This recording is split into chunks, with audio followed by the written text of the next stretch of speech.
જય શ્રી કૃષ્ણ. સ્વાગત છે તમારું અમારા નવા વિડીયોમાં. આજે આપણી શ્રીમદ ભગવદ્ ગીતામાં શ્રી કૃષ્ણ અર્જુન વચ્ચે થયેલ સંવાદમાં ગુણત્રય વિભાગ યોગ નામનો 14મો અધ્યાય સાંભળીશું. શ્રી કૃષ્ણ ગોવિંદ હરે મુરારી, હે નાથ નારાયણ વાસુદેવાય. બોલો કૃષ્ણ ભગવાનની જય.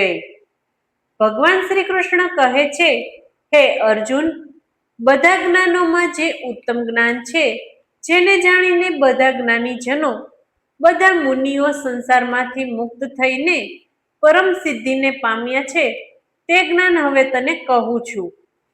આ જ્ઞાનના આશ્રયથી જે મારા સ્વરૂપને પામ્યા છે, તે સૃષ્ટિની ઉત્પત્તિ વેળાએ જન્મતા નથી ને પ્રલય સમયે વ્યાકુળ થતા નથી. પ્રકૃતિ મારી યોની છે, હું તેનામાં ગર્ભ મૂકું છું, તેમાંથી સર્વ પ્રાણીની ઉત્પત્તિ થાય છે. બધી યોનિઓમાં જે શરીર ઉત્પન્ન થાય છે, તે યોની માતા મહદ બ્રહ્મ છે. હું તો બીજને આપવાવાળો પિતા છું. મૂળ પ્રકૃતિના વિકારથી સત્વ, રજ, તમ એમ 3 ગુણો ઉત્પન્ન થાય છે. સત્વગુણ નિર્બળ હોવાથી પ્રકાશક ને નિર્દોષ છે. તે સુખ તથા જ્ઞાનના સંગ વડે જીવને બાંધે છે. તૃષ્ણા ને આસક્તિથી ઉત્પન્ન થતા રજોગુણને રાગરૂપ જાણ. તે જીવને કર્મના સંગથી બાંધે છે. સર્વ જીવોને મોહ પમાડનાર તમોગુણ અજ્ઞાનથી ઉપજેલો તું જાણ. તે પ્રમાદ, આળસ ને નિંદ્રા ને જીવને બાંધે છે.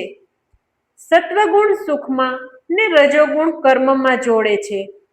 તમોગુણ જ્ઞાનને ઢાંકી દઈ પ્રમાદમાં જોડે છે. રજોગુણ તથા તમોગુણ દબાતા સત્વગુણ પ્રબળ થાય છે. સત્વગુણ તથા તમોગુણ દબાતા રજોગુણ પ્રબળ થાય છે, ને સત્વગુણ તથા રજોગુણ દબાતા તમોગુણ પ્રબળ થાય છે. સત્વગુણ વધવાથી જ્ઞાન, વિવેક, રજોગુણ વધવાથી લોભ, પ્રવૃત્તિ, કર્મોનો આરંભ, અશાંતિ, ભોગની ઈચ્છા ઉત્પન્ન થાય છે. તમોગુણ વધવાથી અજ્ઞાન, નિષ્ક્રિયતા, પ્રમાદ ને મોહ ઉત્પન્ન થાય છે. સત્વગુણની વૃદ્ધિ થતા મરણ પછી સ્વર્ગલોક પ્રાપ્ત થાય છે.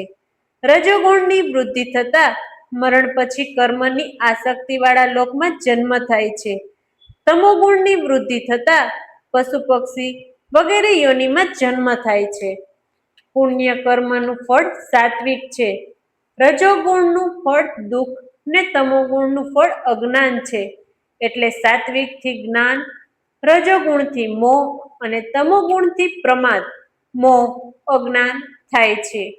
સાત્વિક ગુણ પુરુષ સ્વર્ગમાં, રાજસી મનુષ્ય લોકમાં ને તામસી નરકમાં જાય છે.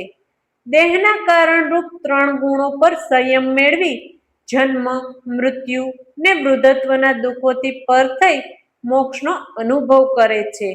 અર્જુન પૂછે છે, હે પ્રભુ, મનુષ્ય 3 ગુણો કેવી રીતે ઓળંગે છે?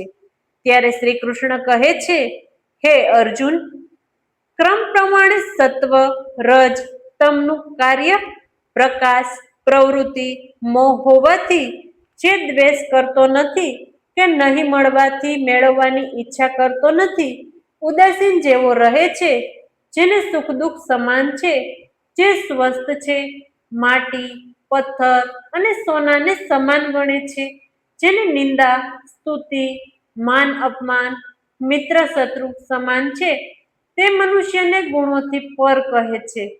જે મનુષ્ય નિત્ય ભક્તિ યોગથી મારી સેવા કરે, મને ભજે, તે આ ગુણોથી પર રહે છે. આમ બ્રહ્મનું, સનાતન ધર્મનું ને અખંડ સુખનું સ્થાન હું જ છું. અહીં શ્રીમદ ભગવદ્ ગીતામાં શ્રી કૃષ્ણ અર્જુન વચ્ચે થયેલ સંવાદમાં ગુણત્રય વિભાગ યોગ નામનો 14મો અધ્યાય સંપૂર્ણ થાય છે. બોલો કૃષ્ણ ભગવાનની જય.